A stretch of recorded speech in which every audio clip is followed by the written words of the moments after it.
Well, with so much unrest and so much pain out there, how do we begin the complex work of racial healing? Is it possible? Well, here to talk about the key components of healing is our friend in Washington, D.C. That's right, speaker, life strategist, best-selling author, ladies and gentlemen, Mr. Michael McGill Jr. Good to see you. We miss you. Well, How you doing? I'm pushing through. It's a lot of unrest that's happening, and so it's a little bit fatiguing to see, but I'm doing my best to push through. Yeah, How I you think doing? How we're all you all feeling? fatigued. Some important messages are being shared. We had a great special here on our air last night and started really talking about where people are coming from. And I get the Right. feeling that it doesn't really involve lectures, but rather a true conversation where people are heard and understood. Is that correct? That's so accurate, Mark. The thing about a conversation is the Latin term for conversation is communicare. And communicare means communion. To commune means to have an exchange where there's a Hmm. dialogue, but more so, the thing about this country that we have to realize is that when people are wounded, it's important that we run to the wounded. And right now, there are people in the streets, people of color, minorities who are saying, "Help me. I'm wounded. I'm in pain." And so we get the chance to listen, to understand, and show empathy. And empathy requires perspective taking. That's why it's so challenging, because often we tend to debunk and dismiss people's experiences if they don't coincide with our experiences. But real empathy says, how do I listen to understand and gain your perspective?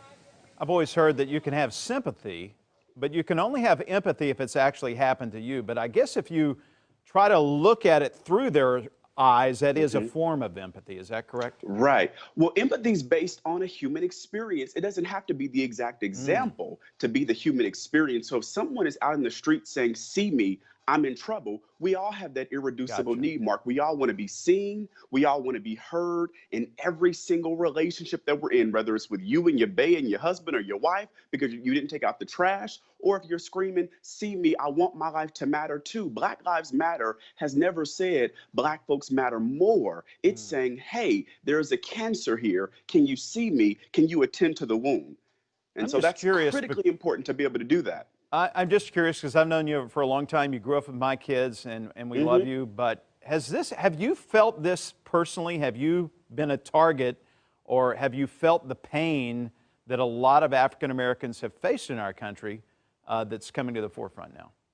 Absolutely. That's a really good question. Thank you for asking that. And I have. The thing about the experience that I've had is that oftentimes we have to contort as people of color. Contorting is a term that's used to describe where you get out of shape, you bend out of shape to fit the mold. And sociologists call it signaling, things that Black people, Black men do to signal that we belong. There are times where I feel as though, oh, because of what we've been conditioned to believe, how Black men are sometimes scary, or Black men are thugs or criminals. And although it may not be the country's intent to say these things, it's the messages that have been said. And so as a Black man, there are times when I literally actually have a personalized license plate that was given to me by the state of Missouri that says a particular name on there that shows I'm an educator. I use that as a Hmm. protective factor because I've been afraid of being stopped. I keep books in the back of my car to let people know, that's, like I said, that's signaling that I'm not a threat. But here's what I want us to focus on is the fact that we have to practice privilege awareness and the dangers of privilege that people don't often want to hear.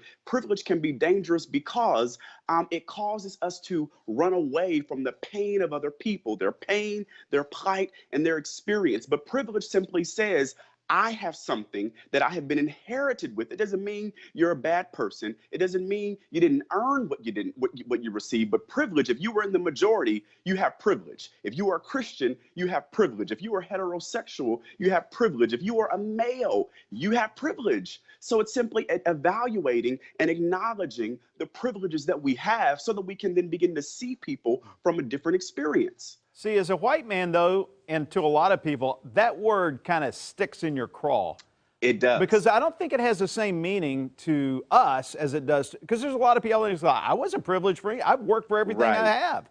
I right. wonder if we But could come see, up with a different term.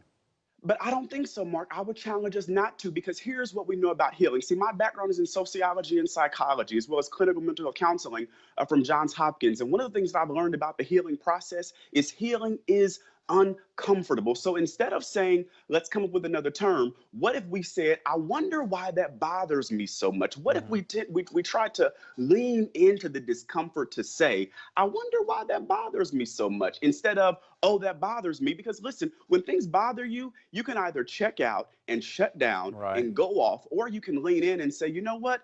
Why does that bother me? What is this here to teach me? Because the thing about privilege is that it's not about a micro, it's not individual, it's macro. It's the fact that based on a Harvard Review study, the fact that people who have white sounding names are more likely to get called back for jobs than those with African American sounding names. That's a layer of privilege. We got to go. I wish we had more time. We could do a whole show on this. I did not get to talk about the difference between racism, prejudice, and bias. We need to get the terms straight so we can engage intelligently in the conversation. Maybe we'll cover that next time.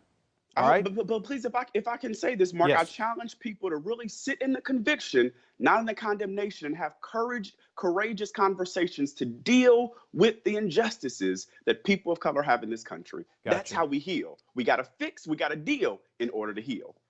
I love it. Michael, see you, buddy. For more information, continue the conversation. Connect with Michael on social media at Michael McGill Jr. on Facebook, Instagram, Twitter. You name it, he's got it. We're coming right back.